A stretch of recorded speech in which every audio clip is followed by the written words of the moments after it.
Hi friends, good morning అందరికీ. ఎలా ఉన్నారు అందరూ?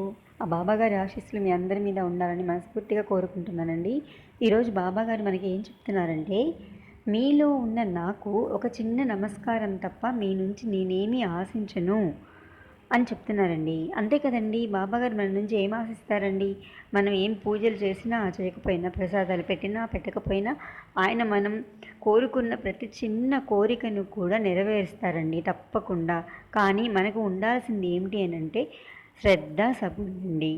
అది ఆయనకి 2 నాణేలతో సమానము నాకు. ఆ 2 మీ దగ్గర ఉంటే నేనెప్పుడు మీతోనే ఉంటాను, మిమ్మల్ని కరుణిస్తూనే ఉంటాను, మీతో మాట్లాడుతూ ఉంటాను, మీ పక్కనే ఉంటాను, మీరెక్కడికెళ్ళినా వస్తాను అని చెప్తున్నారండి.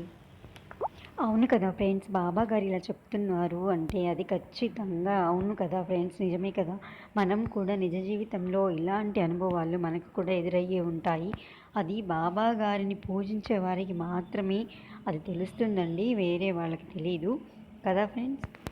కనుక ఫ్రెండ్స్, మనందరం బాబాగారిని పూజించి ఆయన బాటలో నడిచి ఆయన చేసిన పనులన్నీ మననం చేసుకుంటూ ఉందామండి. ఇలా బాబాగారికి ఆయన చెప్పినవి పాటించే వాళ్ళంటే చాలా ఇష్టమండి. అందుకని బాబాగారి కృపకి మనందరం పాత్రం కావాలంటే ఆయన చెప్పిన బాటలో మనమందరం నడుద్దామండి. ఓకే ఫ్రెండ్స్, ఈ వీడియో మీ అందరికీ నచ్చిందనుకుంటున్నాను. నచ్చితే ఒక చిన్న లైక్ చేయండి, సబ్స్క్రైబ్ చేయండి. Bye friends.